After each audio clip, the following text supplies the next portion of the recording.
Topic पे हूँ, आपका कैसा मैच है। तो नए वीडियो में आज एवरेज टॉपिक पे बात करेंगे। इसके पहले हम लोगों ने टाइम एंड वर्क और पाइप एंड सिस्टम पानी की टंकी पे जो भी क्वेश्चन आते थे हम लोगों ने सॉल्व कर लिया है। इंपॉर्टेंट है मैथ और डीआई दोनों के लिए। फ्रीक्वेंसी इसकी रहती है 1 से 3 क्वेश्चन डीआई में, यानी 5 क्वेश्चन में से 1 से लेकर 3 क्वेश्चन एवरेज से आते ही आते हैं और हर शिफ्ट में। और पिछले टाइम्स में एवरेज के क्वेश्चन कम हो गए हैं मैथ के सेक्शन में। तो मैथ के सेक्शन में एक क्वेश्चन आ जाता है 10-12 शिफ्ट में, यानी बहुत ही कम हो गया है। लेकिन डीआई में तो आता ही है अभी भी। इसके लिए कुछ बेसिक सीख लेते हैं। बेसिक एवरेज क्या होता है, मिडिल टर्म होता है। लगभग में मिडिल टर्म होता है सभी डाटा का। फार्मूला होता है कि average equal to sum of number, यानी कि जो नंबर होंगे उनका सब 4 नंबर हैं 1 2 3 4। अगर इनका एवरेज निकालना होगा तो पहले इनको ऐड कर देंगे और 1 2 3 4 नंबर हैं तो 4 से डिवाइड कर देंगे, जो आएगा वही हमारा एवरेज होगा। तो ये सिंपल फार्मूला है। सम निकालने के लिए अगर, क्योंकि हमको इसकी भी जरूरत पड़ेगी, तो सम को जब ये टोटल नंबर्स ये हमारा डिवाइड में है, अगर हम सम निकालते हैं तो टोटल नंबर इधर जाएगा तो एवरेज में इसका मल्टीप्लिकेशन हो जाएगा, यानी सम निकालने के लिए एवरेज इंटू टोटल नंबर्स।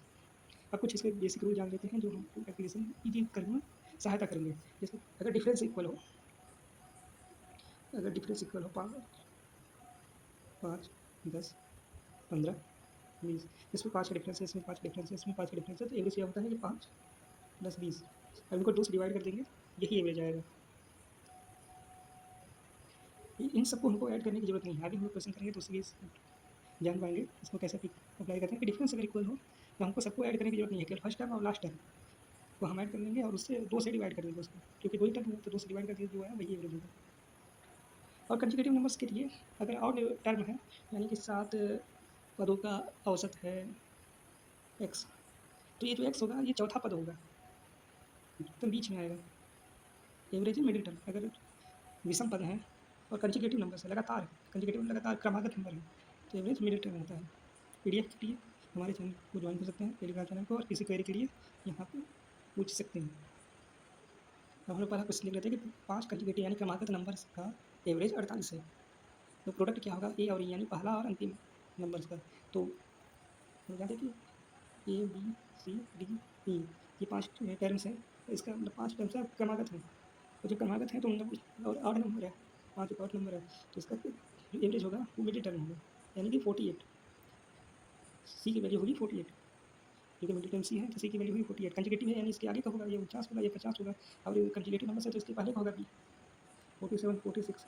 अब क्वेश्चन पूछा है कि ई और ई का मल्टीप्लिकेशन क्या होगा। 46 इंटू 50, ई की वैल्यू 50 है, 50 है, इसको 2 से मल्टीप्लाई कर लेते हैं तो सब हो जाएगा, जिससे हमको कैलकुलेशन करने में आसानी होती है। तो यहाँ पे 2 से डिवाइड कर लेंगे, इसको 2 से डिवाइड करेंगे 23 आएगा, और इसको 2 से मल्टीप्लाई करेंगे 100 आएगा। 23 के आगे 2 जीरो लगा देंगे, वही आंसर हो जाएगा। कैलकुलेशन भी ईजी करते चलना है क्वेश्चन लगाने के साथ। 30 लोगों की एवरेज बढ़ जाती है 2 केजी से, लेकिन ये कब होती है कि जब एक आदमी जिसका वेट 40 किलो था उसको निकाल देते हैं और एक नए आदमी को लेके आते हैं, तो उसका वेट पूछता है क्या होगा। तो वेट तो पहले 40, ये तो मिनिमम होगा ही होगा, लेकिन बढ़ा कितना है 2, तो कितने लोगों का बढ़ा है 30। इसी को सॉल्व कर लेंगे तो मेरा उस आदमी का वेट आ जाएगा, यानी 100 केजी उसका वेट है। एक क्वेश्चन इसी टाइप पे और देखते हैं। Average weight of 15 PM decrease हुआ, यहाँ पे घट जा रहा है 2 केजी से। एक आदमी को निकाला गया जिसका वेट 70 केजी था, और एक नए आदमी को लाया गया जिसकी वजह से ये 2 केजी 15 लोगों में घट गया। तो नए जो आदमी को ऐड किया गया है उसका वेट कितना होगा। तो 70 तो होगा नहीं, डिक्रीज हुआ है यानी माइनस करेंगे। कितना डिक्रीज हुआ है 2 केजी, कितने लोगों पे 15 लोगों पे। सॉल्व कर लेंगे, आंसर आ जाएगा। एवरेज पूछा है कि फर्स्ट 6 मल्टीपल्स ऑफ 11। मल्टीपल्स क्या होता है कि जैसे 11 के मल्टीपल्स है तो 11, 11 to 2 22, 33, इसी तरह हमको जाना है 66 तक। अब एवरेज क्या होता है कि जो जितने नंबर हैं उनको सबको ऐड करके और जितने टर्म्स हैं उनको उससे डिवाइड कर दें। लेकिन इतने बड़े बड़े नंबर हैं तो हम सबको तो डिवाइड कर नहीं पाएंगे, लेकिन हम देख रहे हैं कि इनका हम सबको डिवाइड करना भी थोड़ा टाइम टेकिंग होगा। अगर हम तरीके से करने जाएंगे तो इनका डिफरेंस हम देख रहे हैं कि इक्वल है। 11 का डिफरेंस इधर भी आ रहा है, 11 का डिफरेंस इधर भी आ रहा है, और आगे भी 11 का ही डिफरेंस होगा, क्योंकि मल्टीपल है तो मल्टीपल में डिफरेंस इक्वल होता है। तो जब डिफरेंस से इक्वल हो तो हम लोग एवरेज निकालेंगे फर्स्ट टर्म यानी 11 और लास्ट टर्म यानी 66 इन, और इसको डिवाइड कर देंगे 2 से। इसको हम लोग सॉल्व कर लेंगे 77/2, और ये हमारा आ गया एवरेज। ये भी हम लोग को पता होना चाहिए जिससे कैलकुलेशन ईजी हो जाए। 15 लोगों की क्लास, 15 स्टूडेंट है क्लास में और एक टीचर है, तो इन सबका जो एवरेज है वो 15 है, एवरेज भी 15 है। अगर टीचर को निकाल देते हैं, अगर टीचर्स को निकाल देते हैं और स्टूडेंट को अलग रखते हैं, तो टीचर्स का जो एज एवरेज है वो 2 ज़्यादा रहेगा स्टूडेंट से, यानी स्टूडेंट का 2 कम होगा। तो टीचर्स का, क्लास टीचर का एज कितना है, तो वो कहते हैं कि 15 तो होगा ही, जो एवरेज है उससे ज़्यादा ही होगा ना, 15 तो होगा ही। प्लस क्योंकि 2 ज़्यादा है तो प्लस लगा दिए, 2 ज़्यादा है कितने थे, 15 स्टूडेंट हैं। इसको सॉल्व करेंगे 15 + 30 इक्वल टू 45। सबसे पहले हम इसको तरीके से कर लेते हैं कि 7 पदों का 7 क्रमागत पदों का जो कि ऑड नंबर है, उनका एवरेज है 17। तो नेक्स्ट 3 नंबर और ऐड किए जाते हैं तो उनका एवरेज क्या होगा। तो सबसे पहले 7 पद हैं, विषम पद हैं, यानी इनका मध्य पद ही एवरेज होगा 7 पद से, यानी कि हमारे पास चौथा पद जो होगा वो होगा इनका एवरेज। और एवरेज कितना है चौथा पद, 17। 1 2 3 4 5 6 7, 1 2 3 4, ये आ गया 17। जिसके पहले क्रमागत है, जिसके पहले क्या होगा विषम 15, इसके पहले क्या होगा 13, और इसके जस्ट पहले क्या होगा 11, इसके बाद क्या होगा 19, और उसके बाद क्या होगा 21, उसके बाद होगा 23, यानी सातवां हमारा 23 है, आठवां 25, 3 और ऐड भी करते हैं, नौवां 27 और 10वां 29। तो देख रहे हैं कि हाँ इनमें डिफरेंस भी बराबर है, 2 का डिफरेंस है। तो हम सबको थोड़ी सबको ऐड हम नहीं करेंगे, हम केवल फर्स्ट टर्म 11 और लास्ट टर्म 29 इन दोनों को ऐड करेंगे। तो 11 + 29 और इनको 2 से डिवाइड कर देंगे क्योंकि हम लोग ने रूल पढ़ा है कहीं। अब इनका सम करेंगे 40, आ गया आंसर 20। एक और तरीका है टर्म्स निकालने का कि फर्स्ट टर्म कैसे निकालें और लास्ट टर्म कैसे निकालें। मुझे पता है कि चौथा पद एवरेज है और चौथा पद है 17, और चौथे से पहले पे कैसे जाएँ। चौथे से पहले में जाने के लिए इसको मान लेते हैं n, ठीक है। चौथे से पहले में जाने के लिए इसको मान लेते हैं n की वैल्यू होगी 4। अब चौथे से पहले में जाने के लिए इसको 4 है, अब इसको 1 घटा देंगे n-1, इसकी वैल्यू हो गई 3, ठीक है। 3 को हम 2 से मल्टीप्लाई कर देंगे। 2 क्या है, 2 है डिफरेंस, ऑड नंबर है, ऑड नंबर में हमेशा 2 का डिफरेंस होता नहीं है, एक के बाद 3 इनके बीच का डिफरेंस जो होगा 2 होगा। तो ये इनको डिफरेंस से मल्टीप्लाई कर दिए। तो 4 बड़ा है और हमको जाना है किस पे, फर्स्ट पे जाना है, तो 4 बड़ा है, 1 पे जाना है, तो हमको माइनस लगाना होगा, ठीक है। और चौथे का जो वैल्यू है उसको हम लोग माइनस के जस्ट पहले लिख देंगे। ये आ गया हमारा पहला टर्म। या तो हम उस तरीके से कर लें या फिर हम इस तरीके से भी कर लें, अगर हमको तरीका पता है। अब हम इसी तरह लास्ट टर्म भी निकालेंगे। तो लास्ट गया कि फर्स्ट टर्म हमारा आ गया 11। अब हम लोग को 10वां टर्म भी निकालना है क्योंकि 7 तो पता नहीं है, 3 और ऐड हुए, 7 में 10वां पद। 10वां पद निकालने के लिए हम लोग पहला टर्म वैसे ही लिखेंगे, इसमें ऐड करेंगे, 10 में से 1 घटाएंगे 9 और इनका डिफरेंस 2, 11 + 18, ये भी आएगा 29। अब टर्म हम लोग निकालिए हैं, देख रहे हैं कि डिफरेंस इक्वल है, तो फर्स्ट टर्म और लास्ट टर्म इन दोनों को हम लोग ऐड करके 2 से डिवाइड कर देंगे, वही आएगा एवरेज। टर्म निकालने के लिए ये मेथड, ये क्वेश्चन नीचे है इसलिए इसमें थोड़ा डिफिकल्ट लग रहा है क्योंकि हम समझाने में भी समय लग रहा है, नहीं तो बड़े अगर टर्म्स हो तो यही वाला मेथड ठीक है। इसके लिए ये फार्मूला पता होना चाहिए। अब अगला क्वेश्चन है कि एवरेज क्या होगा प्राइम नंबर का जो 12 से 42 के बीच में आते हैं।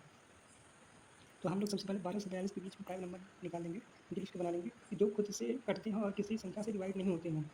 तो 13, 17, 19, 23, 29, 31, 37, 41, ये टोटल कितने हैं 8 टर्म। अब एवरेज क्या होता है कि इन सबका सम करें और उसको डिवाइड करते हैं 8 से, ये एवरेज होगा। लेकिन सम करने में भी बहुत टाइम लग जाएगा, तो इसके लिए हम लोग यूज़ करते हैं डेविएशन मेथड। डेविएशन मेथड क्या होता है कि 13 से लेकर 41 तक जा रहा है, तो इसको हम लोग ऐसा एवरेज मान लेते हैं कि जो कैलकुलेशन करने की हो और इन सबके बीच में आता हो। तो हम मान लेते हैं कि 30 एक ऐसा एवरेज है जो इनके बीच में आता है, इसको हम एवरेज मान लेते हैं।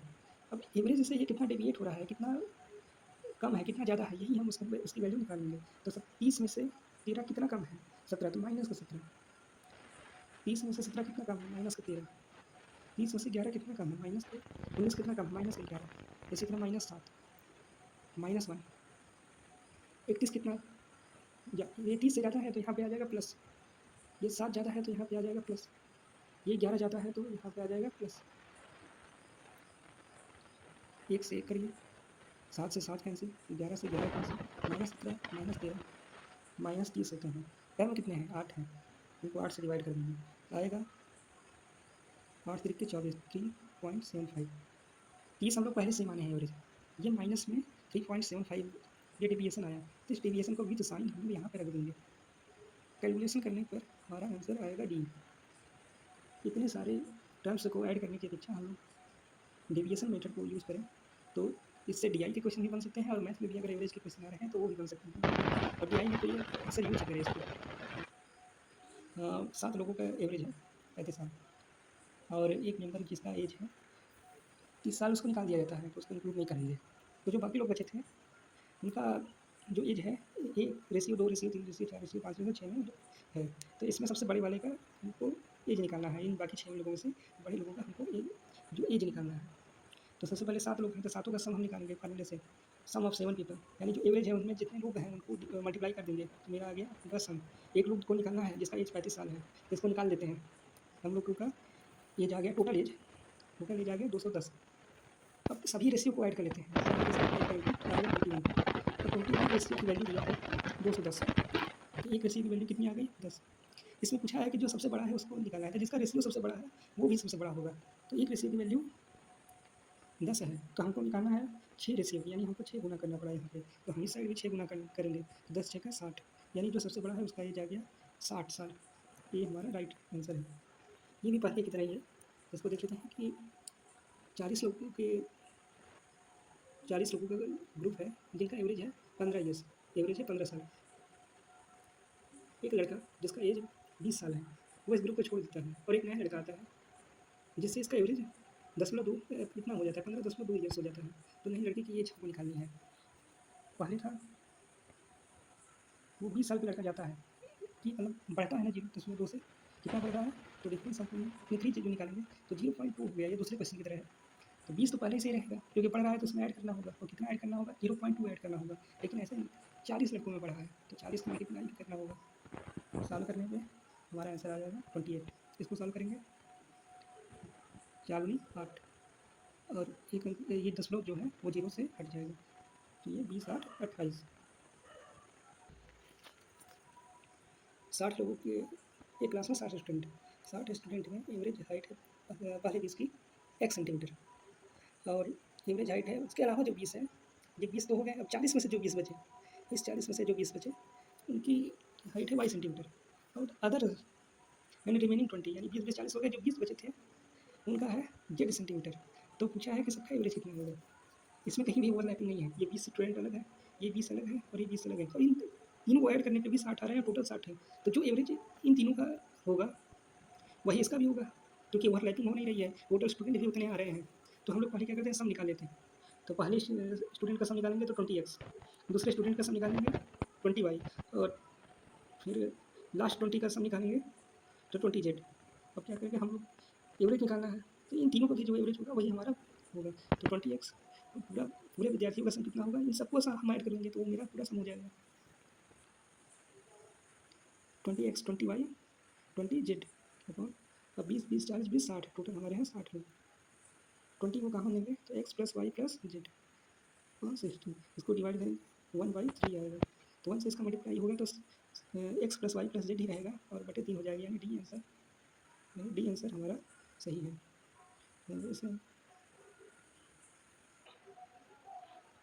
Average monthly income of P and Q 5050, Q and R का है 650, पी एंड आर का है 5200।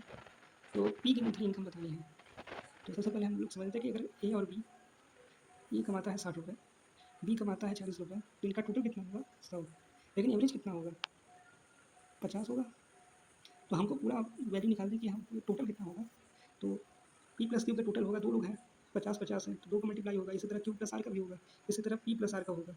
हम इसको कैलकुलेट नहीं करेंगे, जैसे है वैसे रखेंगे, क्योंकि हमको कैलकुलेशन भी करना है, तो कैलकुलेट नहीं करेंगे, सबको हम ऐड कर देंगे, इन तीनों को हम ऐड कर देंगे, तीनों को ऐड करेंगे तो P plus Q, Q plus R, P plus are.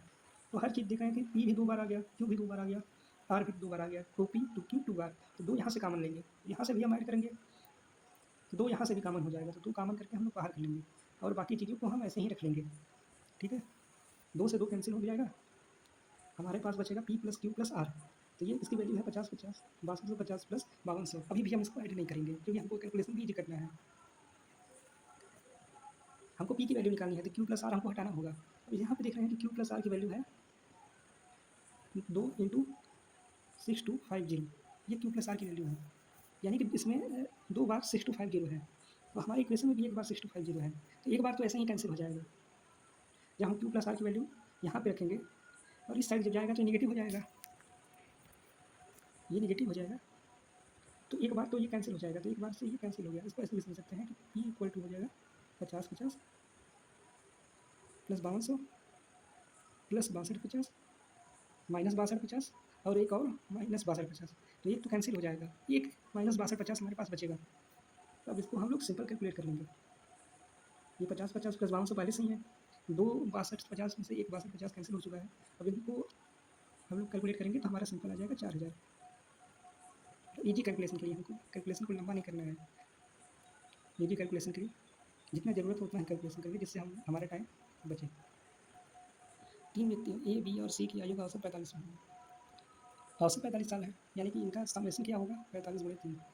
A C D की आयु का औसत 51 वर्ष है, ए प्लस सी प्लस डी इनका भी 51 इंटू 3 होगा।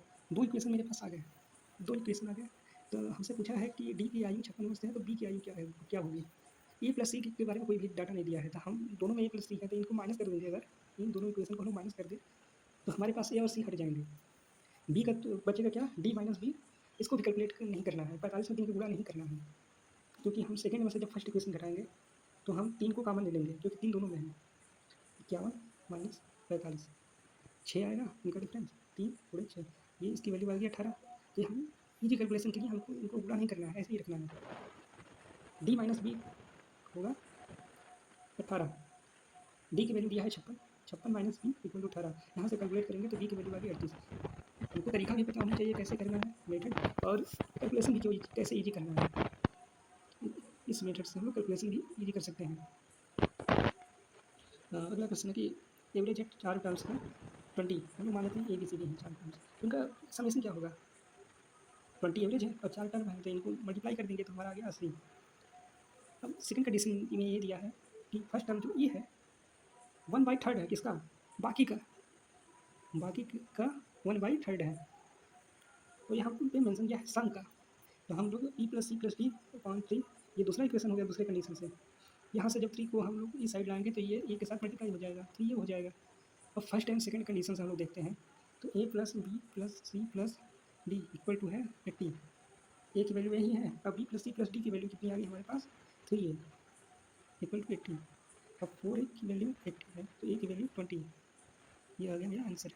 इस तरह से हम लोगों ने एवरेज के जो मैथ्स में पूछे गए थे उनके सारे क्वेश्चन, लगभग जो पिछले एग्जाम में पूछे गए थे उनके क्वेश्चन हम लोगों ने कर लिए हैं। इसके अलावा जून 2025 के सारे पेपर मैथ के ODI के पहले ही प्लेलिस्ट बनाकर अपलोड किए गए हैं। एवरेज जो कि DI में इंपॉर्टेंट है, अब मैथ में उतना इंपॉर्टेंट नहीं है, लेकिन कभी भी पैटर्न चेंज भी हो सकता है। लेकिन मैं DI में तो आता ही आता है, इसके लिए डेविएशन मेथड और ऐसे मेथड जो कम कैलकुलेटिव हो, इसका हमको यूज करना चाहिए। तो मिलते हैं अगले वीडियो में।